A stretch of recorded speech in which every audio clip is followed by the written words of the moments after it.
Yan, good afternoon. Dito tayo ngayon sa Banff National Park. Yan, magre-refill tayo ng tubig. Punuin natin yung tangke natin, yung fresh water connection. Yan. Lalagyan natin ng tubig ang ating tangke para may gagamitin tayo sa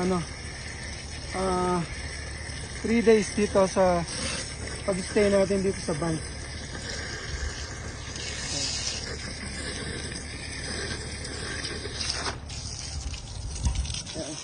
Tayo lang natin mapuno. Medyo maulan dito ngayon. Yan yung campsite natin. Tingnan natin yung mga passenger natin. Hello! Hi! Hi! Yan. Woo, happy camping!